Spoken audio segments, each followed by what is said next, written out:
Hello, this evening I am going to read an entirely different kind of thing. This is a high school level abridged edition of the book Lost Horizon. It's a novel by James Hilton.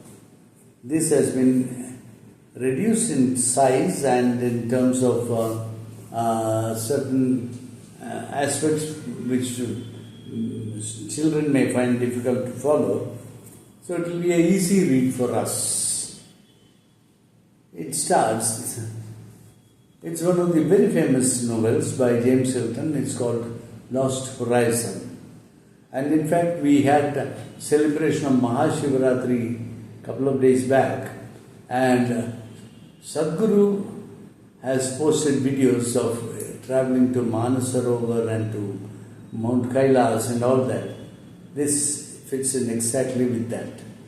So let me start. Prologue. Rutherford, Wyland and I were old school friends, but we had not seen each other for many years. I really knew very little about them, apart from the fact that Rutherford wrote books and Wyland was at the British Embassy here in Berlin. So that establishes the fact they are in Berlin, they are old friends, school friends, and they have not seen each other for a long time. So Rutherford wrote books, Wyland was at the British Embassy. And the person I here is I. Yeah. So, the fact that Rutherford wrote books and Wyland was at the British Embassy in Berlin.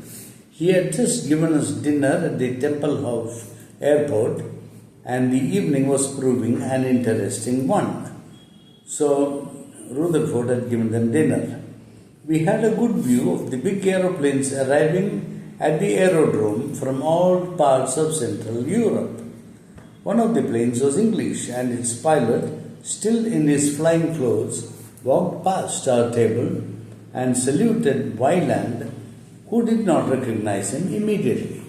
So this time, the dating of this novel is sometime in 1930s, the war years.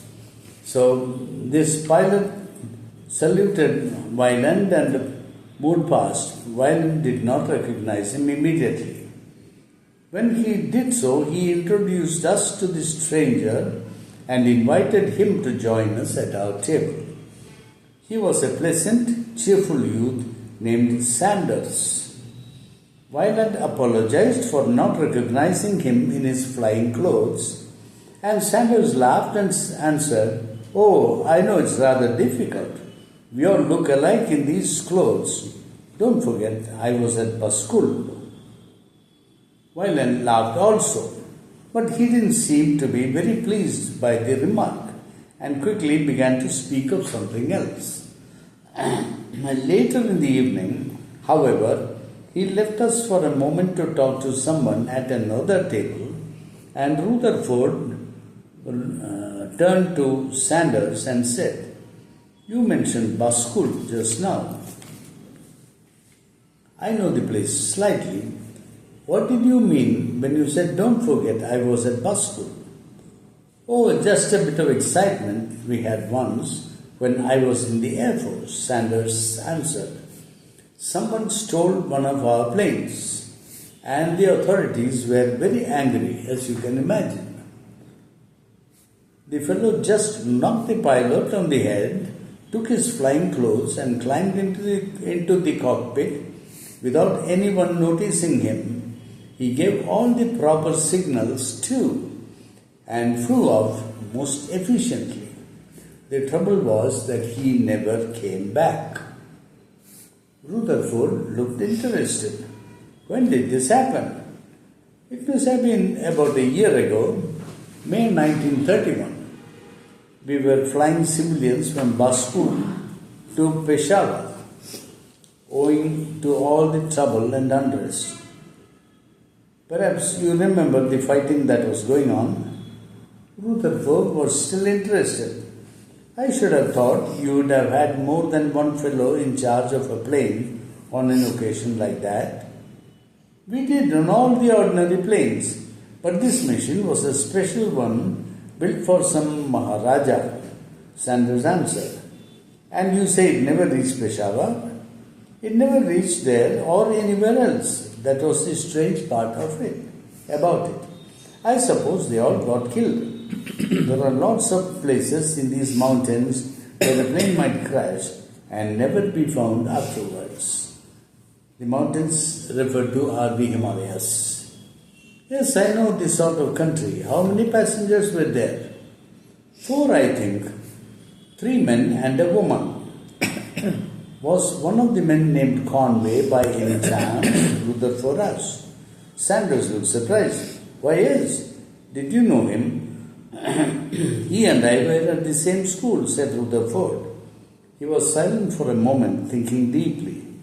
Then he said, it was never in the newspapers, was it? Why was that? Sanders suddenly looked rather uncomfortable. To tell you the truth, I seem to have told you more than I should. It was kept very quiet.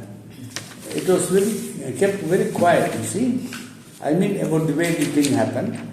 It was a bit of a disgrace that anyone could steal one of our planes so easily.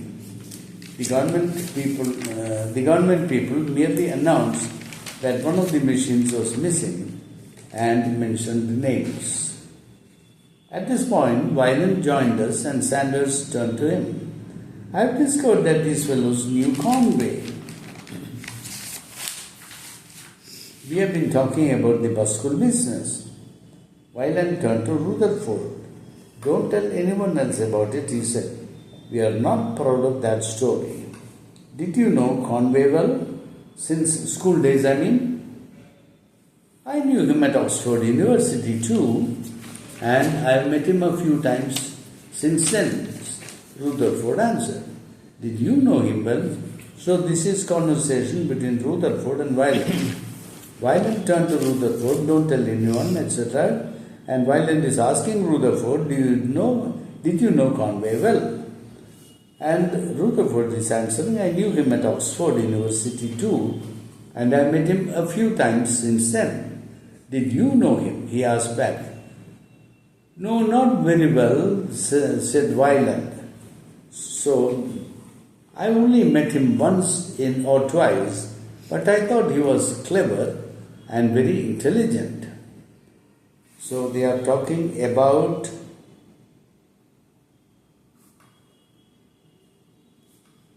Conway.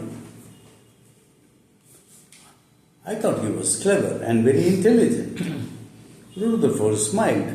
He was certainly both clever and intelligent. He won all sorts of honors at the university, and he was also one of the best pianists I ever heard. But there was a strange dreamlike quality about him. I don't think he ever had any ambitions or any desire for fame. What happened to him after those Oxford days? He fought through most of the First World War, Wyland answered. He was wounded, I think, but nothing very serious. After the war, I believe he went east. He knew several Eastern languages, including Chinese.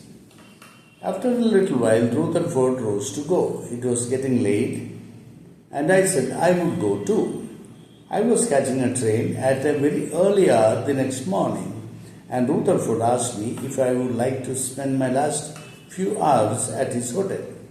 He had a sitting room, he said, and we could talk. We can talk about Conway if you like, he added. He is an interesting subject. We took a taxi and drove along a few streets in silence, and then he continued. It was a strange experience, hearing Sanders tell that story about Basul. You see, I've heard it before, and I hadn't really believed it. It was part of a much stranger story which I saw no reason to believe at all. He said no more until we had reached his hotel, and had settled ourselves in his comfortable sitting room. Then he astonished me by saying, I travelled with Conway from Shanghai to Honolulu in a Japanese ship last November. November, I said, remembering that the aeroplane had been stolen from Basul in May. Yes, November, Rutherford said again, and I had been visiting a friend in Hankou and was returning by the Peking Express. On the train, I had a conversation with a very delightful Mother Superior of a French convent. She was traveling to Chongqing, where her convent was. She talked to me about her little hospital at Chongqing and mentioned a man who had been brought in with fever a few weeks before. She said he was a European, although he could tell them nothing about himself and had no papers. He spoke excellent Chinese as well as very good French. He had also spoken to them in English before he realized that they were French. He had been very ill indeed, and he seemed to have lost his memory. When the train reached Chongqing, the Mother Superior said goodbye in a most friendly way and invited me to visit her convent if I ever happened to be in the neighborhood. This, of course, seemed very unlikely at that time, but as it happened, I was back in Chongqing within a few hours. The train broke down a few miles further on and with much difficulty pushed us back to the station. Here we learned that another engine could not possibly arrive for 12 hours. So I had a half a day to spend in Chongqing and I decided to visit the convent. I did so and received a friendly but rather astonished welcome. I had a meal with them and afterwards a young Chinese doctor and the Mother Superior took me to see the hospital, of which they were very proud. The place was spotlessly clean and seemed to be very well organized. I had forgotten all about the mysterious patient who spoke English until the Mother Superior reminded me that we were just coming to him. She suggested that I should speak to him in English. So I said, "Good afternoon." And the man looked up suddenly and said, "Good afternoon," in answer. He spoke like an educated Englishman, but I hadn't time to be surprised at that because I had already recognized him. He was Conway. I called out his name and my own. He looked at me without any sign of recognition, but I was sure I hadn't made any mistake. Of course, the doctor and Mother Superior were greatly excited when I told them that I knew the man and we had a long discussion about him. They weren't able to make any suggestions as to how Conway could possibly have arrived in Chongqing in such a state. I stayed there for a fortnight hoping that I might be able to help him to remember things. I didn't succeed, but his health improved and we talked a great deal. I told him who he was and he didn't argue about it.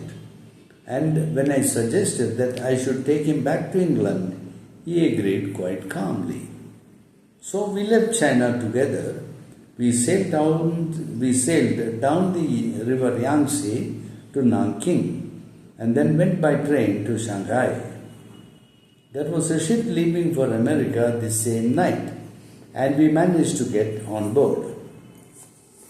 Rutherford paused in thought for a moment and then continued.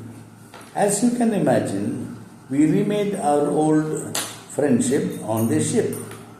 I told him all I knew about himself and he listened with great attention. An interesting thing was that he hadn't forgotten languages. He told me that he knew he must have had something to do with India because he could speak Hindustani.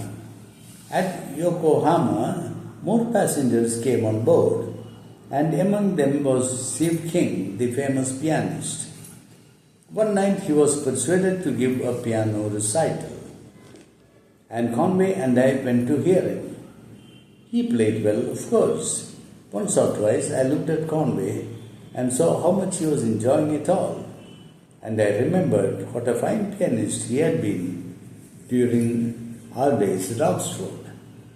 At last, Shiv King ended the program and moved towards the door, and then a strange thing happened.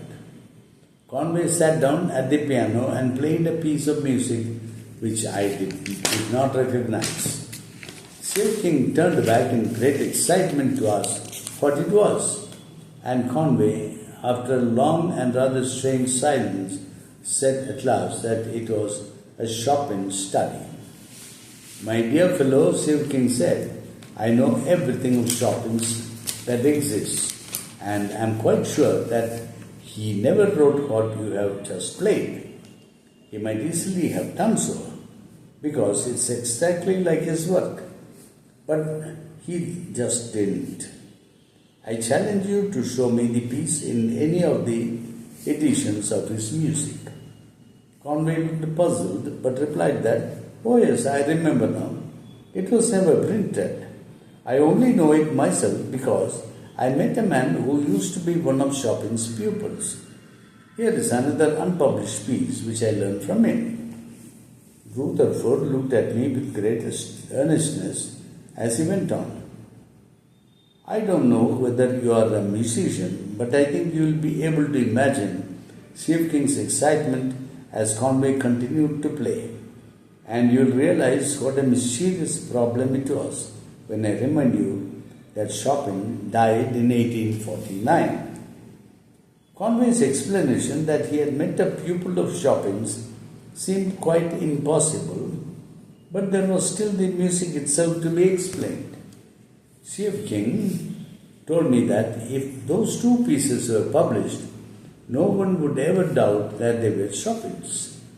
By this time, Conway was beginning to look very tired, so I took him off to bed. And that night he got back his memory. We had both gone to bed, and I was lying awake when he came in and told me. His face had changed into an expression of terrible sadness. He said he could remember everything. It had begun to come back to him during Shiv King's playing. He sat for a long time on the edge of my bed, and I let him choose his own way of telling me without asking him any questions at first. After a while, I dressed and we walked up and down the boat deck. He talked and talked, and it was mid-morning and hot sunshine before he had finished. He was very unhappy and he wouldn't have been able to sleep, so we talked almost unceasingly. About the middle of the following night, the ship was due to reach Honolulu. He stayed with me all that day and left me about 10 o'clock in the evening. I never saw him again. "You don't mean?" I said, thinking of the dark, deep sea over the ship's side. Rutherford laughed. "Oh no, he didn't kill himself. He just ran away. When the ship arrived at Honolulu, he disappeared and I couldn't find him anywhere. And afterwards, I learned that he had joined the crew of a ship going to Fiji." "How did you learn that?" "Oh, he wrote to me from Bangkok 3 months later, sending me a check to pay for all I had spent on his account. He said he was just setting off on a journey to the northeast, that was all." His story interested me greatly. I had made notes of our conversations on the ship, and I decided to shape them into proper order. He went to his suitcase and took out a bundle of typed manuscript. "Here it is, let me know what you think of it." I took the manuscript away with me and read it on the train to Ostend. Now begins the novel, Chapter 1.